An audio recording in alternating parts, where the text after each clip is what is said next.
परिवार के अंदर 6 सदस्य रहते हैं, लेकिन उनमें से 5 सदस्य ऐसे होते हैं जो अपने-अपने कामों पर सुबह-सुबह निकलते हैं और रात को लगभग 7 या 8 बजे के आसपास वापस आते हैं। इस परिवार में सिर्फ़ एक लड़की रहती है जिसकी उम्र लगभग 19 साल के आसपास होती है। वो अकेली रह जाती है और सोशल मीडिया के इस युग में उस लड़की ने भी अपना करियर बनाने के लिए सोच लिया। इंस्टाग्राम पे अपनी आईडी बनाती है और आईडी बनाने के बाद अलग-अलग लिप सिंक वाले रोल हो या फिर डांस करना हो, वो कुछ न कुछ करती रहती थी। धीरे-धीरे वक़्त आगे बढ़ता है, उसकी भी फैन फॉलोइंग ठीक-ठाक बढ़ने लगती है। उसकी भी रील लोगों को पसंद आने लगती है। इसी बीच में वो बहुत ज़्यादा खुश रहने लगती है। उसकी खुशी का कारण जब घरवाले पूछते हैं, परिवार के लोग, भाई, बहन, पिता या माँ, तो वो कहती है कि मैं भूत से बातें करती हूँ, भूत मुझे बहुत ज़्यादा खुश रखता है। वक़्त जब आगे बढ़ता है तो पता चलता है कि वो लड़की प्रेग्नेंट हो जाती है और प्रेग्नेंट होने की बात भी वो घरवालों को बता देती है कि उस भूत की वजह से ही प्रेग्नेंट हुई है। यानी कि भूत से प्यार होता है, भूत से प्रेग्नेंट हो जाती है, लेकिन इस प्रेम कहानी का अंत इतना दर्दनाक, इतना भयानक होगा, वो किसी ने सोचा नहीं था। जब इस घटनाक्रम का, इस कहानी का लोगों के सामने असली चेहरा आता है, तो लोग ये सोचकर हैरान हो जाते हैं, सोचकर परेशान हो जाते हैं कि आखिरकार उस लड़की की गलती क्या थी? उसने तो ईमानदारी से अपना काम किया था, उसके साथ ऐसा चीटिंग करने वाला दोस्त कैसे मिल गया?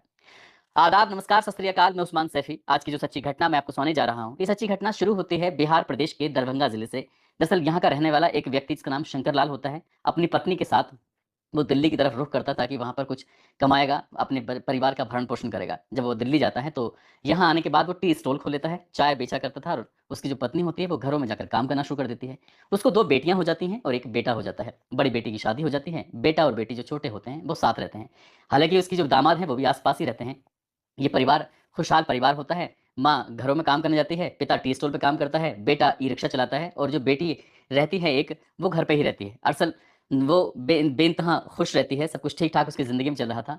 21 अक्टूबर 2024 की सुबह लगभग साढ़े 4 बजे के आस-पास का वाक़या था। वो अपनी माँ को हल्का-सा जगाती है क्योंकि माँ उसकी सोई हुई थी। जल्दी ही माँ उसकी उठ जाया करती है, लेकिन अभी वो पूरी तरह से उठी नहीं थी। माँ के माथे को चूमती है और चूम कर कहती है कि माँ मैं थोड़ा बाहर घूम के आती हूँ। जैसे ही दिन निकलेगा, दिन निकलने ही पर भी मैं वापिस आ जाऊँगी। माँ कुछ सुनती है, कुछ अनसुना कर देती है और वो अपना आराम से, जैसे सोई हुई थी माँ, वैसे ही अपने काम में लग जाती है।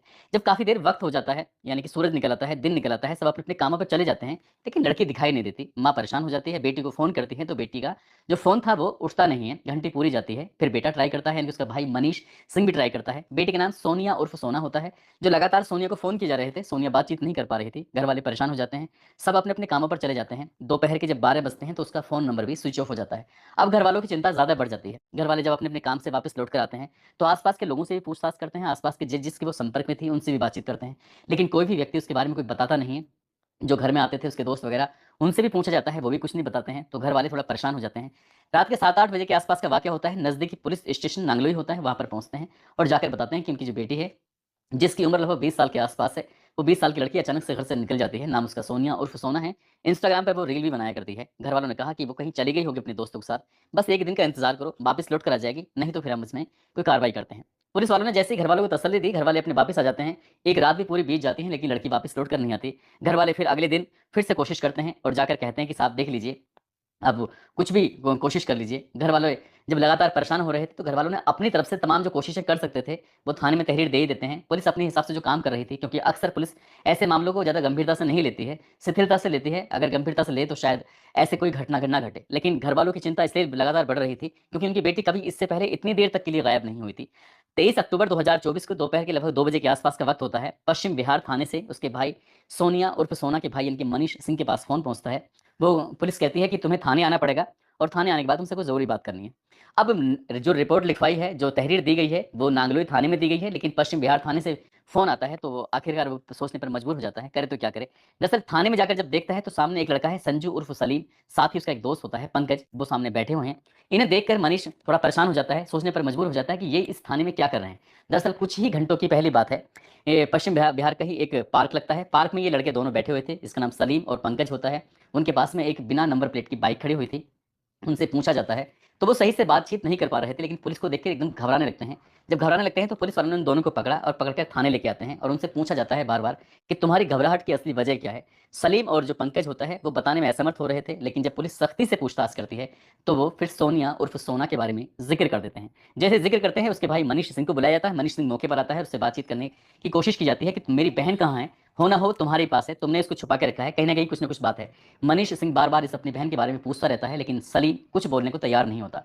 जब सलीम बोलने को तैयार नहीं होता, तो उसकी चिंता बढ़ जाती है, पुलिस सख्ती से पूछताछ करती है। वो कहता है कि शाम तक आ जाएगी, बस कुछ वक़्त दे दीजिए। और वो वहाँ से जाने का तमाम बहाने बना रहा था, लेकिन पुलिस ने कहा कि वो तुम यहीं रहोगे और जब तक नहीं बताओगी वो है कहाँ, तब तक हम तुम्हें छोड़ेंगे नहीं। आखिरकार एक रात और बीत जाती है, यानी कि 24 अक्टूबर 2024 आ जाता है और पुलिस जब उसे सख्ती से पूछताछ करती है तब जाकर वो टूटता है। वो कहता है कि दिल्ली से लगभग 80 किलोमीटर दूर हरियाणा का एक जगह है रोहतक, रोहतक के पास एक गाँव लगता है मदीना। दरअसल आपको मदीना चलना पड़ेगा। जब मदीना गाँव की तरफ जाते हैं, पुलिस वाले साथ जाते हैं, उसके बाद वो एक जगह दिखाता है, उस इशारा करता है, एक गड्ढा था जो ताज़ी खुदा हुआ था। उस गड्ढे को देखकर पुलिस वाले, घर वाले सब के सब परेशान हो जाते हैं। अब ये यहाँ से साफ-साफ अंदाज़ा लग चुका था कि कोई न कोई ऐसी अप्रिय घटना हुई है सोनिया के साथ जिसकी कोई कल्पना नहीं कर सकता। इस गड्ढे को जब खोदा जाता है तो 4-5 फुट की गहराई के अंदर से एक लाश निकलती है और लाश कपड़ों के आधार पर उसके पहचान, उसकी शिनाख्त कर ली जाती है, तो पता चलता है कि ये सोनिया उर्फ सोना की लाश होती है। उसको पोस्टमार्टम के लिए भेजा जाता है। अब इस लड़के से पूछा जाता है कि आखिरकार तुमने इसकी हत्या क्यों की है? क्या है हत्या के पीछे वजह? तो वो नाम लेता है 2 और साथियों के, एक का नाम पंकज, एक का नाम ऋतिक और खुद वो जिसका नाम सलीम होता है। अब सलीम यहाँ से, इस घर से जहाँ सोनिया रहती है उससे लगभग 500 मीटर की दूरी पर रहता है। उसके पिता हैं जो ड्राइवर का काम करते हैं, भाई उसका एक स्कूल में काम करता है। भाई की पिछले साल ही शादी हुई थी, बहुत ही शोर-शराबे के साथ। बताया जाता है कि उसने एक हिंदू लड़की से शादी की थी। इस आस-पास के लोगों को इस शादी पर बहुत ज़्यादा ऐतराज़ था और खुद सलीम एक और लड़की से, जो सोनिया नाम की लड़की होती है, उसी से प्यार कर बैठता है और वो लड़की लगभग 7 महीने की गर्भवती हो जाती है। जब उसे गर्भवती होने के बाद के बारे में जब और पूछा जाता है तो पता चलता है कि लगभग 1.5 साल पहले ये एक-दूसरे से मिले थे, दोनों एक-दूसरे से प्यार कर बैठते हैं। जब बहुत ज़्यादा प्यार हो जाता है तो ये एक-दूसरे से मिला करते थे। जब परिवार के लोग दूर चले जाया करते थे अपने-अपने कामों पर, तब सलीम इसके घर पहुँच जाया करता था या फिर कहीं दूसरी जगह मुलाकात कर लिया करते थे। कुल मिला के इन दोनों के फिज़िकल रिलेशन बन जाते हैं और अप्रैल 2024 में ये लड़की प्रेग्नेंट हो जाती है। एक तरफ तो सोशल मीडिया पर वो इतना एक्टिव थी कि अपनी छोटी-छोटी बातें शेयर किया करती थी। शुरुआत में उसने अपने प्रेमी का नाम भूत बताया। उसमें लिखा हुआ था साफ-साफ कि आई लव यू भूत। साथ ही वो अपने हाथ पर कहीं भी लिखा हुआ या टेक्स्ट मैसेज में कहीं भी लिखा हुआ, जहाँ देखो वो भूत के बारे में ज़िक्र किया करती थी। लेकिन वो भूत था कौन? उसने इसके बारे में किसी को बताया नहीं था। यदि दैनिक भास्कर की रिपोर्ट की बात करें तो उसने अपने भाई को, जिसका भाई मनीष सिंह है, उसको जुलाई 2024 में बता दिया था कि वो लगभग 4 महीने की गर्भवती है और जैसे ही उसने बताया कि वो 4 महीने की गर्भवती हो चुकी है तो परिवार के पैरों तले ज़मीन खिसक जाती है। वो सोचने पर मजबूर हो जाते हैं। वो करें तो क्या करें, वो समझ नहीं पा रहे थे। तभी इस लड़के से बातचीत करने की कोशिश करते हैं। शादी की भी बात आती है, लेकिन जो लड़के की माँ होती है वो साफ-साफ इनकार कर देती है और लड़की ये उसी लड़के यानी कि सलीम से शादी करना चाहती थी और सलीम इसको धोखा दे रहा था, उससे दूर जाना चाहता था और उसके बार-बार अबॉर्शन की बात कराया करता था कि इसे गर्भपात करा लो, और गर्भपात कराने की बात करते थे, लड़की साफ-साफ इनकार कर दिया करती थी और इसी बात को देखते हुए आए दिन किसी न किसी बात पर विवाद होता था। हालाँकि लड़की ने कभी समाज को या फिर अपने इंस्टाग्राम के जो दोस्त होते हैं, उनको कभी ज़ाहिर ही नहीं होने दिया कि उससे इसका विवाद चल रहा है। 21 अक्टूबर 2024 की सुबह की बात है।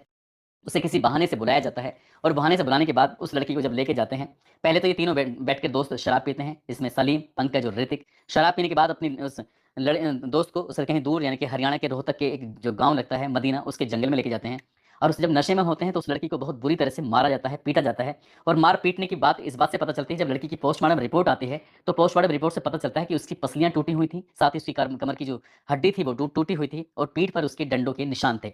साथ ही उसका गला घोंटा गया था और गला घोंट कर उसकी हत्या कर दी जाती है और दोस्तों से कहा जाता है कि इसे थोड़ा-सा गहरे उसमें दबाना, ताकि किसी को पता ना चल सके। लेकिन कहते हैं कि कत्ल को या फिर किसी भी क्राइम को कितने भी शातिर तरीके से क्यों ना कर ली जाए, लेकिन क्राइम कभी छिपता नहीं है। इस बीच में जब इस घटनाक्रम को अंजाम दे रहे थे, जब उसके शव को दफन कर रहे थे, गड्ढे में दबा रहे थे, तो इसी बीच में इस लड़के के पास फ़ोन आता है और जब फ़ोन आता है तो वो कहता है कि गड्ढा थोड़ा गहरा खोदना। ये बात सामने वाला व्यक्ति सुन भी लेता है और तभी से शक ज़ाहिर होने लगता है कि सोनिया अगर गायब हुई है तो उसमें गायब करने में सलीम का ही हाथ है। ये भी परिवार के लोग दावा कर रहे हैं कि सलीम ने कभी अपना असली नाम बताया नहीं, वो संजू के नाम से मुलाकात करता था, संजू के नाम से मिलता था। उन्हें अगर ये पता होता तो वो अपनी बेटी के इर्द-गिर्द कभी भी इसे फटकने नहीं देते, लेकिन उसने झूठ बोलकर एक दोस्ती बनाई, दोस्ती फिर प्यार में बदली, उसके बाद फिर उसने लड़की को प्रेग्नेंट कर दिया था और घरवाले इस बात को लेकर बहुत ज़्यादा परेशान थे। लेकिन पुलिस ने मीडिया कर्मियों से ये दावा किया है कि परिवार वालों को पहले से ही पता चल गया था, क्योंकि लगभग जहाँ लड़की का घर है, वहाँ से 500 मीटर की दूरी पर लड़के का घर भी था और इस बात को लेकर लड़की की माँ में और लड़के की माँ में कहा-सुनी भी होती है। लड़के की माँ साफ-साफ इनकार कर दिया करती है, क्योंकि वो किसी भी कीमत पर शादी के लिए तैयार नहीं होती और शादी ना होने के पीछे की वजह ये थी क्योंकि बड़े लड़के ने भी एक हिंदू लड़की से शादी की थी और उसको बात को लेकर काफ़ी घर में बवाल हुआ था और इसमें हालाँकि पुलिस ने इन तीनों आरोपियों को गिरफ्तार कर लिया है जिन्होंने हत्याकांड को अंजाम दिया है। लेकिन लड़की जो सोनिया उर्फ सोना होती है, वो उस लड़के से बेइंतहा प्यार करती थी, उससे मोहब्बत करती थी और उसकी मोहब्बत की बात इस बात से भी देखी जा सकती है क्योंकि इंस्टाग्राम पर जितनी भी उसने रील बना के डाली हैं, उसमें हमेशा उसने भूत का ज़िक्र किया है और कुछ दिन के बाद उसने उस लड़के की फ़ोटोग्राफ्स भी शेयर करना शुरू कर दिया था, उसके साथ उसने वीडियो भी डालना शुरू कर दिया था और वो अक्टूबर जब उसका मर्डर होता है, मर्डर से कुछ दिन पहले तक भी उसने उसके बारे में अच्छा-अच्छा लिखा, अच्छी-अच्छी बातें उसने शेयर की, लेकिन उसके मन में उसके प्रति कितनी नफ़रत पल रही होगी, उसने इसी बात से अंदाज़ा लगाया जा सकता है। जिस तरह से पोस्टमार्टम रिपोर्ट आती है, उससे पता चलता है कि लड़की की पसलियाँ टूटी हुई थी, कमर की हड्डी टूटी हुई थी और पीठ पर उसके डंडों के निशान पाए जाते हैं। अब शायद भविष्य की जो ज़िंदगी होगी उस लड़के की वो सलाखों के पीछे गुज़रेगी और वो कई तरह का एक संदेश भी दे के जाती है कहानी कि इस तरह के कदम उठाने से पहले कई बार सोचने की ज़रूरत है, ताकि परिवार वालों की मर्ज़ी से अगर ये रिश्ते बनाए जाएँ तो ज़्यादा बेहतर होगा। इस तरह के रिश्ते कभी कामयाब भी नहीं होते हैं। दोस्तों, इस पूरे घटनाक्रम को सुनाने का उद्देश्य किसी को परेशान करना नहीं है, किसी का दिल दुखाना नहीं है, बल्कि आपको जागरूक करना है, आपको सचेत करना है